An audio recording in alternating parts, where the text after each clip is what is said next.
One of the biggest contributing factors to ongoing conflict in relationships, right? Sometimes it doesn't have anything to do with the fact that the couple can't find a resolve, right, or a solution or come to a compromise. It's that sometimes people just don't apologize, right? They refuse to do it, which makes a relationship in harmony impossible because you're both two flawed human beings coming together to try to be one, which means you're going to make mistakes, you're going to have missteps. And if you never feel the need to apologize, or you never do, or you will try to do this kind of like, botched job or indirect way of apologizing, right? And it's not overt to where it almost seems like you're struggling to ever be the one that could have been wrong, right? Then you're setting your relationship up for failure, right? Because that will suggest that you never actually do anything wrong. You never feel anything that you do or say is wrong. And that's going to be the case for the duration of your relationship, right? So beyond just that, though, the people that do apologize don't know how to do it right, right? People have really poor ways of trying to offer apologies oftentimes, right? They'll come into the equation, still trying to defend their position while they're apologizing, or trying to explain away what they did and why it wasn't actually the wrong thing and all this, that, and the third. So I'm going to tell you right now, the secret to apologizing authentically. Now, when I say this is obviously if you actually are the one in the position that needs to apologize, right? And in order to be able to determine that, you have to have enough self-awareness and clarity about your own sense of moralities and principles. And if your partner is bringing a concern to you, something that are hurt by maybe your words or your actions, that you can reflect on and say, well, I can say that that doesn't align with my principles and morality of how I want to operate. So yes, apology is in order here, right? But watch this. Even if you feel what you did isn't something that you should have to apologize for in this sense, in the sense that your partner misinterpreted something you did or said, and they felt hurt by it. Even in that scenario, you should still apologize, but what you're apologizing for may change. But it still doesn't change that an apology may be necessary, right?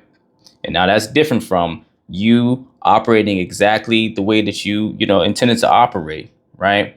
And you feel you did nothing wrong and your intention was exactly what it was, but your partner just perceives it a certain way. You don't have to live a life of just apologies if just being you is something that is offensive to them. But if you can determine, oh, I can see how my partner would have gotten that wrong or would have taken it that way when I didn't intend it that way, then apologies may be in order, right? But it's what you're apologizing for. And I'm going to explain what that means right now and break down how that looks and how you go about that.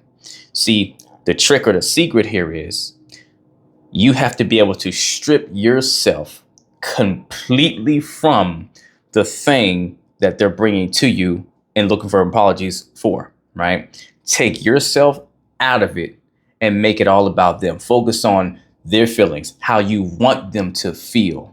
And that's the big key piece right there, how you would like your partner to feel. Because look, we come to relationships to serve, not to get. And if you both serve, you both win. And so sometimes serving in a situation means offering your partner what they need to feel that sense of being heard and seen. And what you're really doing when you're doing this, right? And this is why apologies matter.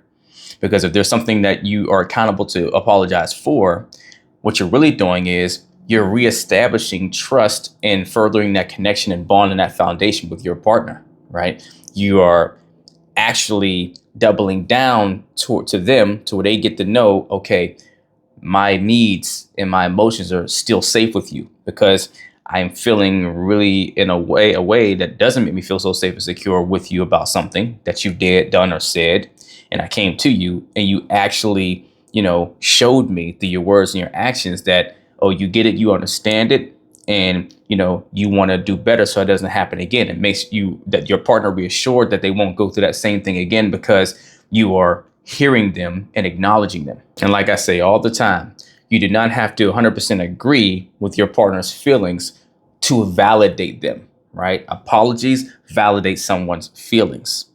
Now, whenever you've done something that you've done wrong and you know you did do it wrong, one of the worst things you can do is go to apologize and tell your partner, okay, I'm sorry for what I did, right? And look, even that word, sometimes people struggle with saying I'm sorry because they personalize it, right? They're putting themselves in it.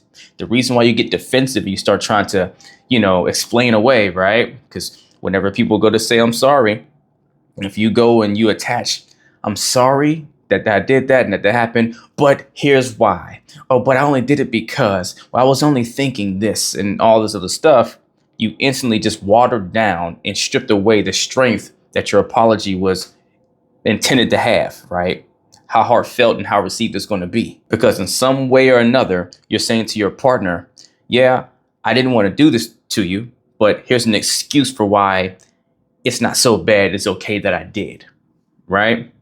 When you're offering an apology, just take full accountability and ownership and just offer the apology because that's about them. It's for them. They're coming to you with the concern.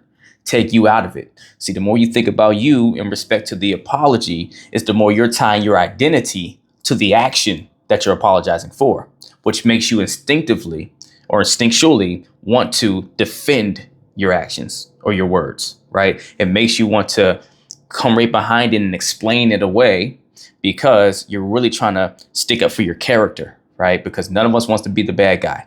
We all want to be positive people. And if you sometimes feel that your actions are you, right, making yourself the problem, then you're going to want to try to defend yourself through your apology. This is also why it's very crucial to be solid in your identity, to not tie who you are to the things you do as much. Yes, who you are starts to create a lot of the foundation for why you do the things that you do, right? But they don't necessarily reflect the person. I mean, think about someone that's, usually all bubbly, rainbows and gumdrops, right? They're so pleasant to be around and all that.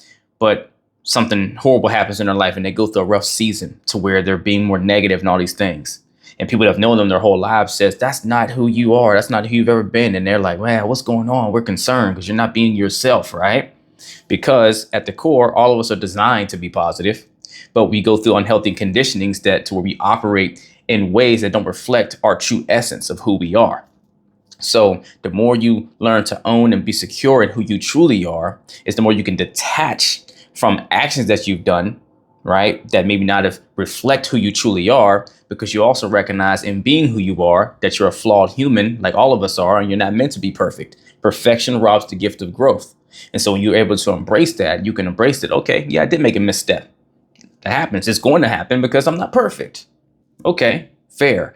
And so when you strip the power away from your actions meaning something about you, it allows you to take focus off yourself and put it where it belongs, on the person that's hurt right now, that needs you, your partner. And it also helps you look at focusing on how you would like them to feel. And that brings me to the next part about you apologizing for something that maybe was misinterpreted by your partner, but you actually didn't do or weren't trying to convey what they perceived it as. So you do that by simply apologizing for what you actually are sorry for. Just like if you did do something wrong that you say you feel you did wrong, and you apologize, say, hey, I'm sorry I did that. I know that how much that must have hurt you and didn't feel good to you. I would never want you to feel that way, right? But if it's something that you are clear about what they're saying to you, they misinterpreted your actions or your comments or whatever, then now you're still focused on wanting them to feel good, right? You don't like the way they feel. So tell them exactly what you're thinking about how they feel and what you actually want for them. So it would be something to the effect of, oh, wow, I'm sorry you feel that way about what I said or what I did. I'm sorry that's the way you took it. I'm sorry that that's the way it came off. I would never want you to feel that way because of that, right? Because that's probably true for you. You don't want your partner feeling away. If you definitely know that you were on a whole different page and they just took it the wrong way, you absolutely didn't want them to take it that way. So apologize for the way they feel, because you don't want them to feel that way, right?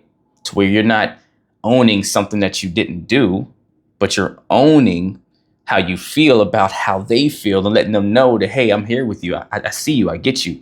If I saw it that way, I would probably feel a way too. I don't want you feeling like that. Then in those type of circumstances, you can explain, but I hope you're able to embrace, I actually wasn't trying to say that at all. This is what I was really saying. This is what I meant, at least. So even watch this. I'm sorry the way I worded it didn't come off right, that it was wrong to where you heard something different, right? Because it's possible that you had an intention to say one thing, but you didn't do the greatest job at executing. That's possible as well. I mean, we can say that they didn't do a great job of listening. That's possible, but they're the one that feels away. And so you saying, hey, I'm sorry that you took it the wrong way, that it was received that way, doesn't say that you did some necessarily a wrong act. It just says that something happened miscommunication wise, and now they're feeling a way that you don't like, and you would like them to feel better. And so you're expressing how you feel about how they are feeling, not about the act itself. So first, to execute this best, you have to check the ego. Some people will say kill the ego, right? I wouldn't say kill it, right? Because the ego is there for good reason. Every part of us is there for a beneficial reason to serve us. As long as we learn to control it and develop it and have it in check instead of it putting us in the check and it controlling us, right? So you don't have to kill your ego, but you check your ego, check that pride, right? And step more into and focus more on who you want to be. So you have to fully accept yourself and be secure in yourself to feel that you taking ownership of your actions, that you, by your definition, principles of morality wise, your beliefs, that is not right or wasn't right to do, even if you felt justified in it. And this is for all of you out there that feels, well, I said that to you or taught you that way because I didn't like what you said to me, right? I didn't like that action you took, so that's why you got that energy, right? Don't ever try to justify toxic or unhealthy actions with responding to what someone else did, right? You can never justify you choosing negativity because someone else was negative, because then you're just saying that you're justifying reproducing the same experience that you didn't like from them, right? Own who you want to be, right? So first, become secure enough in yourself and check your ego enough so that you can take accountability without feeling like you're losing something, feeling like it's saying something negative or it's a knock to you and your value and you being a good person. Only you can conquer that first, right? But then you look at the two tiers after that. If you can say either I actually do have something that I did and I need to take accountability for it, then apologize for that directly and then offer what you're going to do differently going forward, which you won't do again. But if it's something that you feel was taken the wrong way and the action or the words itself, you don't feel you're accountable for that piece because you did what you actually intended to do, but they perceived it in a way off of what you're hearing that doesn't line up with what your intended goal was, then apologize for the way they feel or how they received it or how you may have delivered it. And if you follow that model to the T and practice it as a habit, I guarantee you it's going to make you lights out better at keeping and maintaining harmony in your relationship and re-establishing and furthering the trust and the security in your relationship, which makes your partner love you that much more. So first is, did I check my ego? Did I apologize for my acts? Or did I apologize for the way they were received? Let's get it.